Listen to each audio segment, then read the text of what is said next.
Saya itu waktu masih di swasta membangun perusahaan teknologi kayak seperti Gojek itu, datangnya dari frustrasi. Saya Oke. frustrasi karena saya melihat potensi ojek-ojek tersebut itu jauh.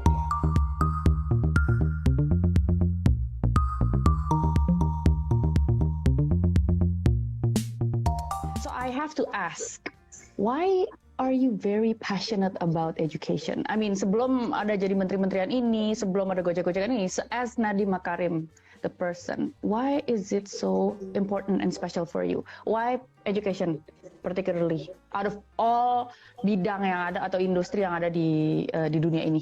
Jawaban jujurnya adalah saya tidak bisa melihat cara lain untuk kita sebagai bangsa lompat atau leapfrog ke masa depan. Kita nggak punya waktu untuk mengikuti sejarah atau track record negara-negara lain yang sekarang sudah maju. Kita harus melakukan lompatan, Mbak Dian. Jadinya dengan apapun yang kita lakukan sebagai bangsa, pendidikan adalah satu-satunya harapan kita untuk bisa melakukan lompatan. Karena semua inovasi di bidang ekonomi, semua inovasi di bidang birokrasi, semua inovasi di bidang penegakan hukum, integritas, dan budaya, itu semuanya ujung-ujungnya datang dari suatu pola pikir, dari suatu mindset, dan kompetensi-kompetensi yang bisa digunakan generasi berikutnya untuk melakukan lompatan berikut.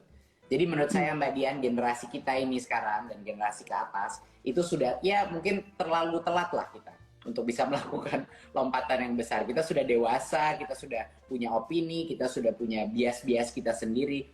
Tapi generasi muda kita ini yang masih punya mereka tuh masih moldable gitu ya.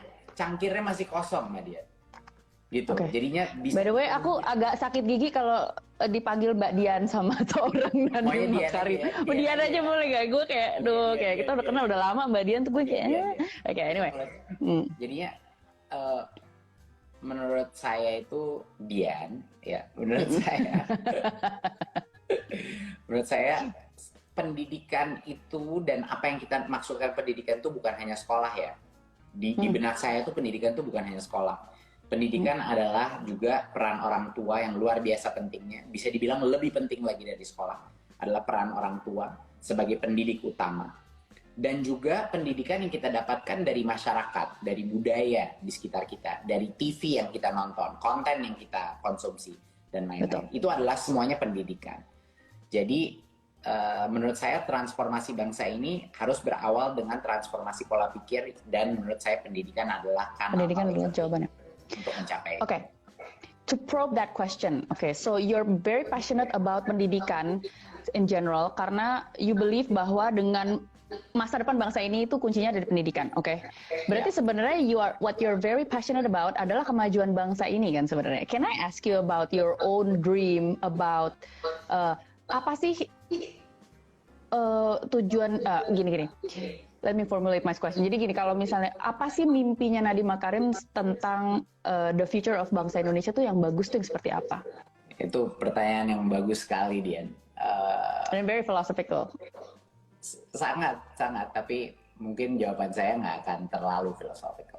Saya itu waktu masih di swasta membangun perusahaan teknologi kayak seperti Gojek itu, datangnya dari frustrasi.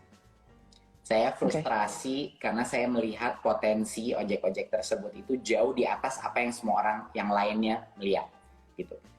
Banyak orang melihat mereka sebagai suatu sektor yang mungkin nggak terorganize, tidak bisa menciptakan value add, dan tidak bisa melakukan tugas-tugas yang jauh lebih rumit dan kompleks.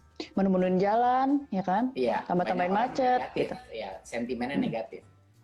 Saya melihat itu dengan lensa frustrasi yang luar biasa. Karena saya bilang bahwa saya nggak percaya asumsi itu. Saya percaya bahwa mereka itu dengan bantuan teknologi berpotensi 10 kali lipat dari apa yang mereka bisa hasilkan sekarang. Gitu. Dan sekarang kita udah tidak bisa hidup lagi tanpa ojol. Saya mempunyai suatu motivasi untuk melepaskan potensi masyarakat Indonesia dari dulu dengan cara apapun, teknologi, dengan entrepreneurship, dengan lain-lain. Tetapi menurut saya itu masih di permukaan, Dian. Kalau kita mau masuk ke benar-benar root cause-nya, ya harus kita lepaskan potensi itu dari dia kecil. Dari awal jenjang hidup dia, gitu. Jadi visi saya buat Indonesia itu sebenarnya bukan visi Indonesia tuh menjadi negara seperti apa. Itu bukan di otak saya, itu bukan seperti itu.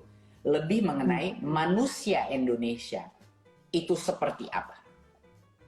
Mau nanti kita mengejar sektor yang mana, jadi spesial Indonesia jadi jago digital, Indonesia jadi jago agraria, Indonesia jadi renewable energy leader dunia, itu bisa macam-macam. Itu bukan konsiderasi saya. Di benak saya selalu adalah manusia Indonesia yang ideal itu seperti apa.